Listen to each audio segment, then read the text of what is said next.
Welcome to basic English by Sharad Sapkal. साथियों, ये lecture number 32 है और यहां पर हम प्रेजेंट कंटिन्यूअस टेंस को डिस्कस करेंगे। इसी टेंस को प्रेजेंट प्रोग्रेसिव टेंस भी कहते हैं because some activity is said to be in progression. कोई काम जारी है, कोई काम हो रहा है, इस चीज को बताने के लिए बेसिकली इस टेंस का इस्तेमाल होता है। टेंस के अंदर दो वर्ब्स का इस्तेमाल होता है, एक हेल्पिंग वर्ब और एक मेन वर्ब। पहला वाला जो होता है सब्जेक्ट के बाद आने वाला, वो हेल्पिंग वर्ब होता है। ये हेल्प करता है इस टेंस को बनाने में। और जो मेन वर्ब होता है वो क्रिया के बारे में बताता है कि क्रिया कौन सी हो रही है। यहां एक चीज ध्यान में रखना है कि सब्जेक्ट के बाद जो पॉजिटिव सेंटेंसेस होते हैं उसमें सब्जेक्ट के बाद इज, एम या आर आता है प्रेजेंट टेंस में। उसके बाद VING, V1 प्लस ING, जिसको V5 भी कहते हैं। तो जैसे गो का गोइंग, कम का कमिंग, स्लीप का स्लीपिंग। ये जो ING फॉर्म ऑफ वर्ब है ये लगता है depending on the type of verb. उसके बाद कोई ऑब्जेक्ट आ सकता है या कोई एडजेक्टिव आ सकता है, यानी कोई नाउन आ सकता है या कोई एडजेक्टिव आ सकता है।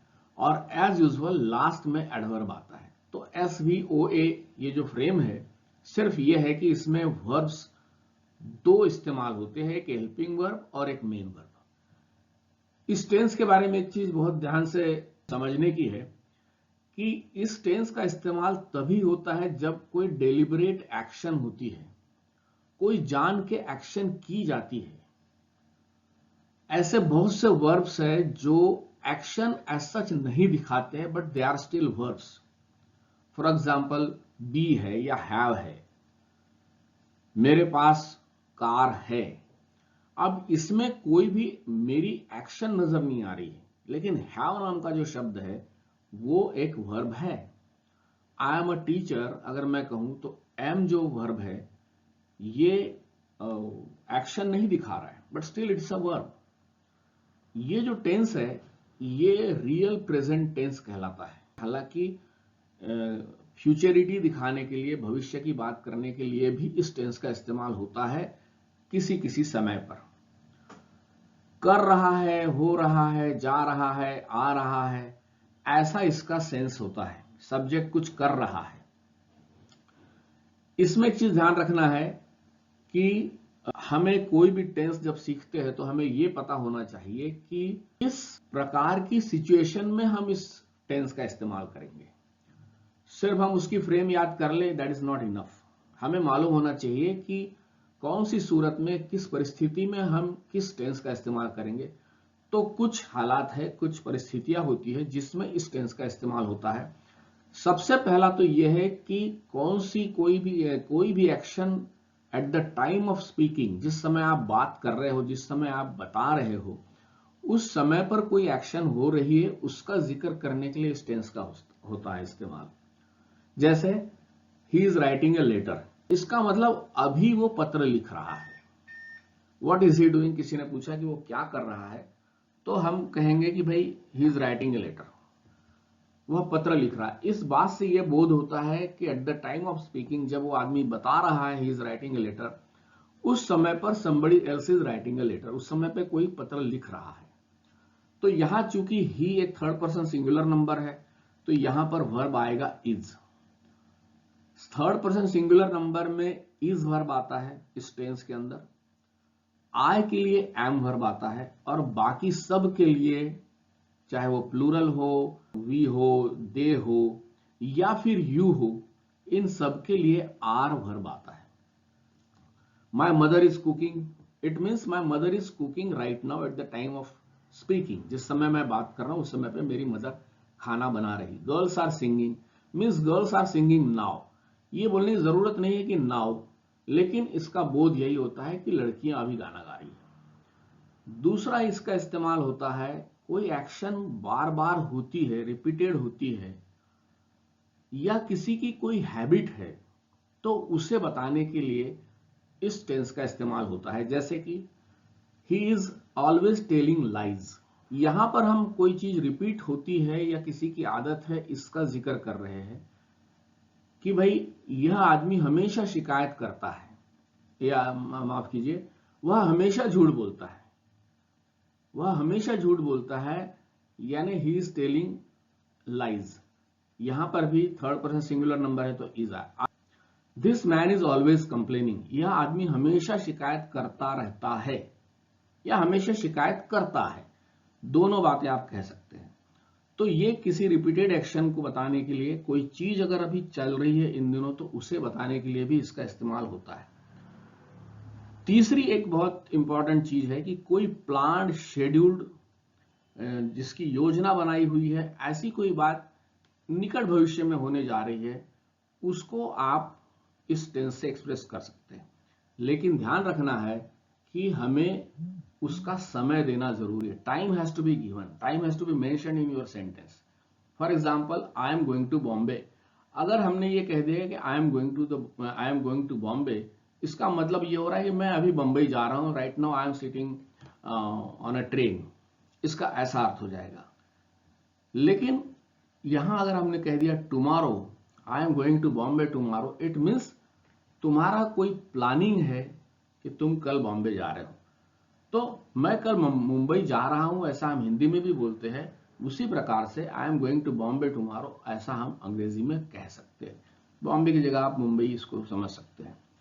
He is addressing a meeting this evening, तो इस शाम मतलब आज की शाम। दिस इवनिंग को हम टुडे इवनिंग नहीं कहते, दिस इवनिंग यानी आज की शाम। He is addressing a meeting this evening मतलब आज शाम को वो किसी मीटिंग को एड्रेस करने वाला है, किसी मीटिंग में भाषण देने वाला है। My uncle is arriving tonight, tonight यानी आज रात, टुडे नाइट नहीं कहते, ध्यान में रखना है। My uncle is arriving tonight मतलब मेरे अंकल आज रात आ रहे हैं। सब कुछ अगर ठीक रहा तो उनका आना निश्चित है, यानी कि प्लान्ड है, शेड्यूल्ड है। He is delivering a lecture this week, इस सप्ताह वह एक व्याख्यान दे रहे हैं या व्याख्यान देने वाले हैं, दोनों बातें हैं। भाई he is delivering a lecture this week मतलब इस सप्ताह या इस महीने, जो भी आप कहना चाहो, वो एक भाषण देने वाले हैं। ये कोई चीज होने वाली है निकट भविष्य में, उसके लिए भी इस टेंस का इस्तेमाल होता है। इसका इस्तेमाल कोई टेम्पररी एक्शन है जो फिनिश नहीं हुई है, जैसा जरूरी नहीं कि at the time of speaking चल ही रही हो, लेकिन इन जनरल वो काम हो रहा है इन दिनों, नाउएडेज, और अभी खत्म नहीं हुआ है। आई एम रीडिंग रामायण मतलब इन दिनों मैं रामायण पढ़ रहा हूं या रामायण पढ़ रहा हूं आजकल, ऐसा इसका अर्थ होता है। We are learning this days French at school, हम इन दिनों फ्रेंच स्कूल सीख रहे हैं स्कूल में। We are learning this days French at school या we are learning French at school this days, ऐसा भी आप कह सकते हैं। We are preparing for exam, जरूरी नहीं कि जिस समय आप बात कर रहे हो उसी समय पे आप कोई किताब पढ़ रहे हो, एग्जाम की तैयारी कर रहे हो, लेकिन we are preparing for exam मतलब इन दिनों हम एग्जाम की तैयारी कर रहे हैं। यहां पर इन दिनों ये बात हिडन है, ये समझ लीजिए। Students are working on their project means these days students are working on their project, इन दिनों छात्र अपने प्रोजेक्ट पर काम कर रहे हैं। I am studying to be a lawyer, I am studying to be a lawyer, मैं एक वकील बनने के लिए पढ़ाई कर रहा हूं मतलब आजकल इन दिनों पढ़ाई कर रहा हूं। ही is standing in the line या क्यू भी कह सकते हो। ही इज स्टैंडिंग, अब स्टैंडिंग का अर्थ हमने यहां पर हर चीज का अर्थ देखा। वी आर लर्निंग यानी पढ़ रहे हैं या सीख रहे हैं, आर प्रिपेयरिंग तैयारी कर रहे हैं, एम रीडिंग पढ़ रहा हूं। यहां देखिए कोई व्यक्ति खड़ा है किसी जगह पर तो हम उसको ये नहीं कह रहे कि खड़ा रह रहा है, ऐसा नहीं बोलते, वो खड़ा है ऐसा ही बोल देते हैं। लेकिन वो खड़ा है बोलने के लिए अंग्रेजी में हमें कहना पड़ेगा ही इज स्टैंडिंग। इसका ट्रांसलेशन वह खड़ा रहा है ऐसा नहीं होता है, सीधा सीधा होता है वह खड़ा है। Means process of standing is in Vogue, process of standing is in progress, उसके खड़े रहने की क्रिया चल रही है। तो उसकी अंग्रेजी यही होगी कि he is standing in the line या he is standing in the queue, मतलब वो पंक्ति में खड़ा है। दे आर स्लीपिंग, वे सो रहे हैं। कुछ प्लूरल की बात हो रही है, अनेक लोग हैं, वे सो रहे हैं, तो दे आर स्लीपिंग, इसका अर्थ अंग्रेजी में ऐसा ही होगा। कोई परमानेंट सिचुएशन को भी हम इस टेंस से बता सकते हैं। इस बात के लिए हम प्रेजेंट इंडेफिनिट टेंस का भी इस्तेमाल करते हैं। जैसे the house is facing north, the house is facing north means this house is facing north या that house is facing, the का अर्थ होता है दिस या दैट, इसको हम बाद में देखेंगे। तो द हाउस फेसेस नॉर्थ, ऐसा भी आप कह सकते हैं कि घर का मुंह उत्तर की ओर है। दूसरा तरीका है the house is facing north, ये भी एक परमानेंट सिचुएशन है, ये हालात है, उसको बताने के लिए आप इस टेंस का इस्तेमाल कर सकते हैं। Qutub Minar is standing in the middle of Delhi, यानी कुतुब मीनार दिल्ली के बीचों बीच खड़ी है। आप ऐसी किसी भी, जैसे for example Sri Lanka is lying on the south of India, तो इसका मतलब श्रीलंका इंडिया के साउथ में है, ऐसा हम कह सकते हैं। को प्रेजेंट इंडेफिनिट टेंस से भी बोल सकते हैं, Sri Lanka lies in the south of India भी कह सकते हैं। इसके बाद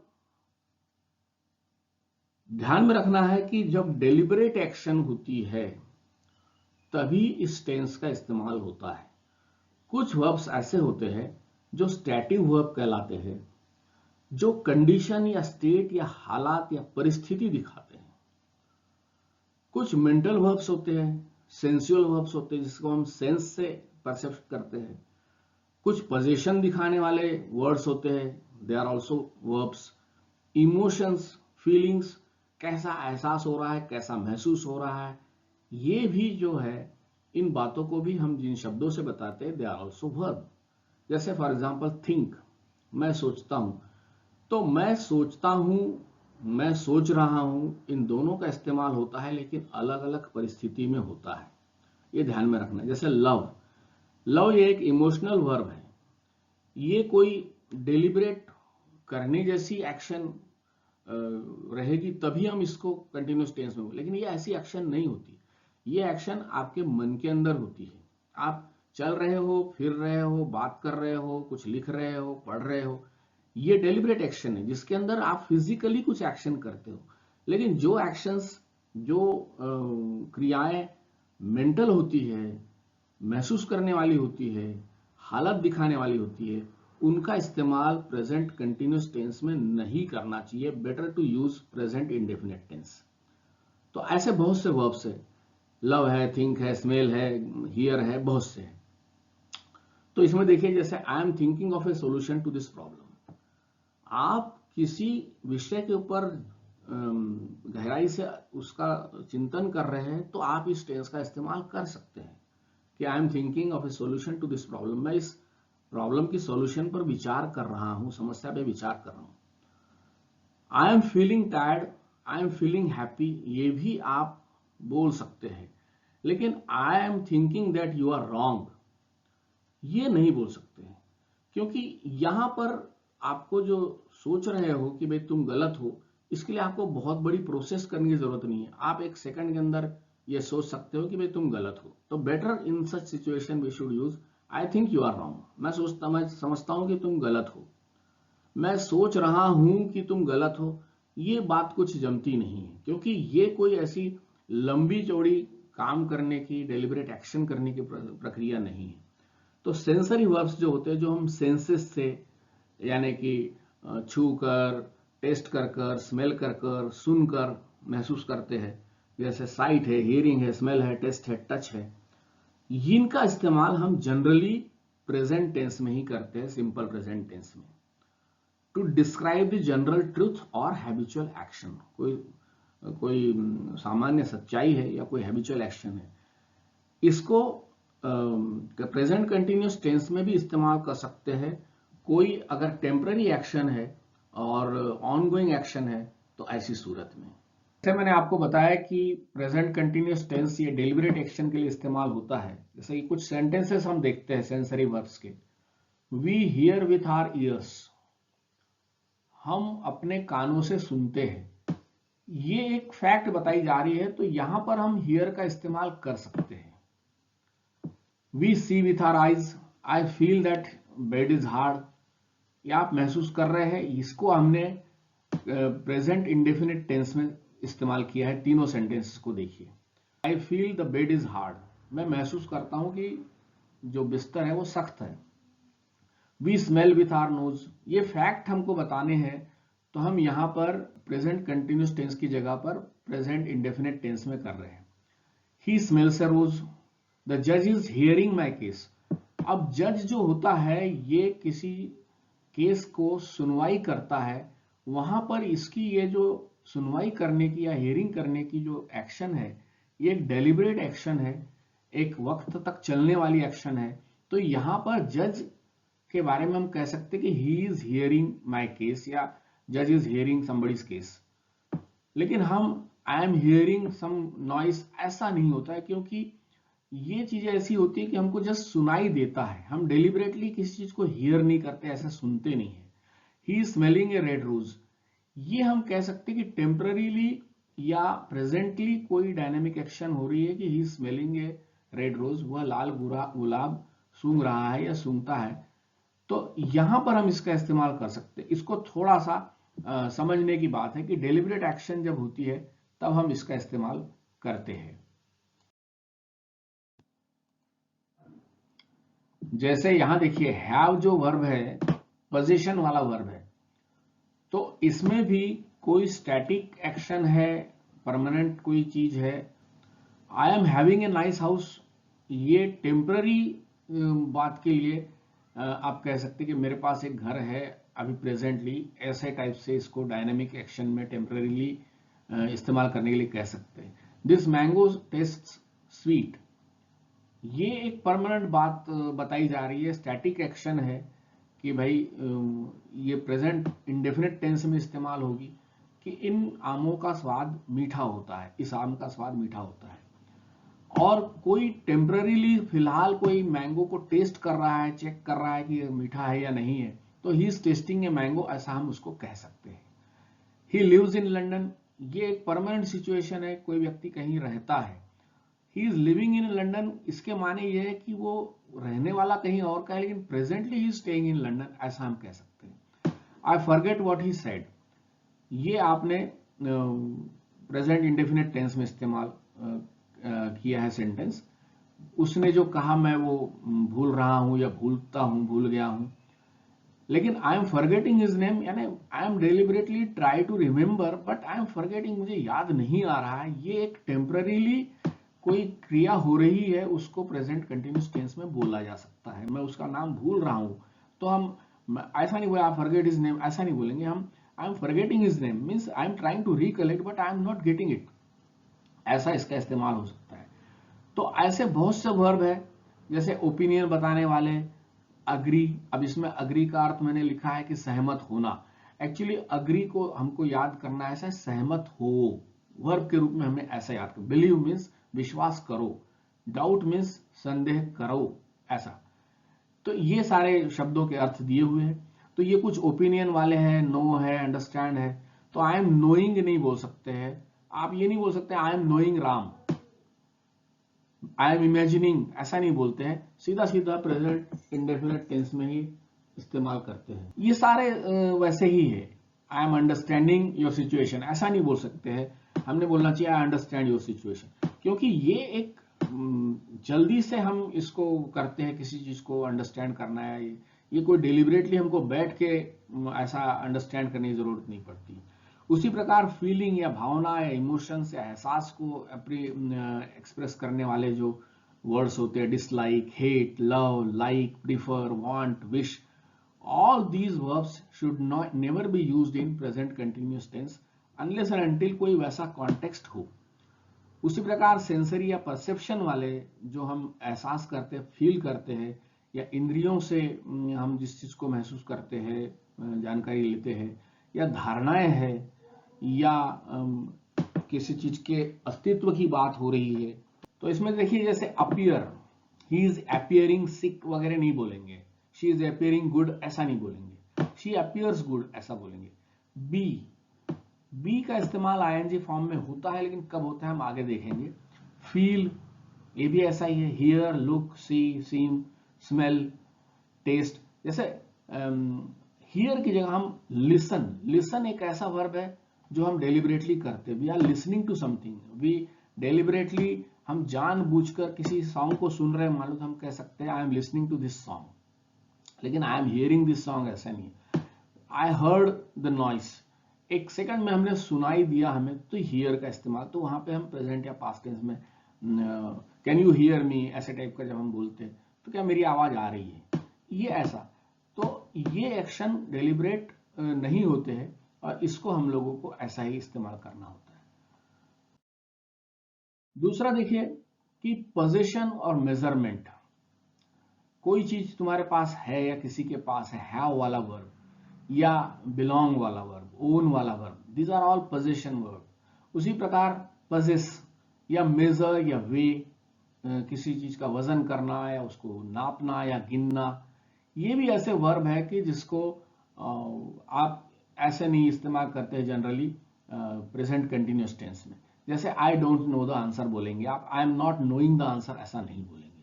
शी रियली लाइक्स यू बोलेंगे, she is really liking you ऐसा नहीं बोलेंगे। He seems happy at the moment कहेंगे, he is seeming happy at the moment ऐसा नहीं कहेंगे। I have an old car, मेरे पास एक पुरानी कार है। I am having a old car ऐसा भी आप कह सकते हैं एक टेम्पररी उसके लिए। I am having a quick break, ये एक बोलने का ज्यादातर जुमला इस्तेमाल होता है। आप न्यूज वगैरह सुनेंगे तो we are having a quick break ऐसा टाइप का, तो ये एक एक्शन ली जा रही है, इसलिए ऐसा हम बोल सकते हैं। ही इज या ही वॉज हैविंग मील्स, वो खाना खा रहा था। He was having rest, he was having shower, वो नहा रहा था। He is having a car, he has a car, ये दोनों सही है, लेकिन ही हैज ए कार बोलना बेटर है। दिस कॉफी टेस्ट डिलीशियस, ये आपके परसेप्शन वाली बात है कि इसका स्वाद अच्छा लग रहा है आपको। The chef is testing the soup, chef का काम ही किसी चीज की टेस्ट करना है या देखना है कि स्वाद कैसा है, तो यहां हम इसका इस्तेमाल कर सकते हैं कि the chef is testing the soup. यहां पर उसकी एक टेम्पररी एक्शन है और डेलिबरेट एक्शन है। तो ये ऐसे कुछ सेंटेंसेस है और इनका इस्तेमाल प्रेजेंट कंटिन्यूस टेंस में या किसी भी कंटिन्यूस टेंस में ऐसे वर्ब्स का इस्तेमाल नहीं होता। अब बी में देखिए, ये एक बड़ा दिलचस्प है मामला। जैसे ही इज सो इंटरेस्टिंग, वो बहुत दिलचस्प आदमी है, या he is so interesting person भी कह सकते हो आप इसको। ये एक परमानेंट किसी की क्वालिटी दिखाई जा रही, कंडीशन दिखा रहा है कि वो कैसा है, उसके होने का तरीका। He is being very unkind, he is being, देखिए इज एम आर का जो वेर इन्फिनिटिव होता है वो होता है बी, बी यानी हो, और बीइंग यानी हो रहा। ही इज बीइंग मतलब हो रहा है, टेम्पररीली एक्शन हो रही है ये। He is getting very unkind, unkind भी बोल सकते हैं। He is being very unkind यानी वो बहुत निर्दयी हो रहा है। आई एम बीइंग सीरियस, मैं बहुत गंभीर हो रहा हूं। I am being emotional, I am being economical, I am being formal, I am being polite. इन सब के ऐसे ही अर्थ है कि मैं औपचारिक हो रहा हूं, मैं बहुत पैसे के मामले में आर्थिक सोच वाला हो रहा हूं, मैं विनम्र हो रहा हूं। I am being polite, you are being polite, तुम पोलाइट हो रहे हो या पोलाइट होने का ढोंग कर रहे हो, या पोलाइट फिलहाल लग रहा है तुम्हारा एक्शन से, वह मजाकिया हो रहा है। He is being funny, he is being stupid, वह मूर्ख हो रहा है, मूर्ख बन रहा है, मूर्खता कर रहा है, ऐसा बोलने के लिए हम कह सकते हैं। यू आर बीइंग सीरियस, तुम बहुत गंभीर हो रहे हो भाई इस मामले में, अननेसेसरी, ऐसा हम कह सकते हैं। You are being serious, you are being emotional, हम किसी को कह सकते हैं भाई तुम बहुत ज्यादा इमोशनल हो रहे हो, बहुत सेंटिमेंटल हो रहे हो, तो यू आर बीइंग इमोशनल ऐसा कह सकते हैं। हो रहे हो, दिस इज टेम्पररी एक्शन। तो यहां मैं इसको समाप्त कर रहा हूं। अगले लेक्चर में 33 में हम लोग इसके पॉजिटिव, इंट्रोगेटिव, ये जो फॉर्म्स होते हैं वो सीखेंगे। देखिए ये भी जानना जरूरी होता है कि किस सूरत में कौन से प्रकार के टेंस का इस्तेमाल होता है, और हर टेंस का कहाँ कहाँ इस्तेमाल होता है ये जानना जरूरी होता है, और उसी के मद्देनजर ये सारी चीजें हमने डिस्कस की है। Thank you.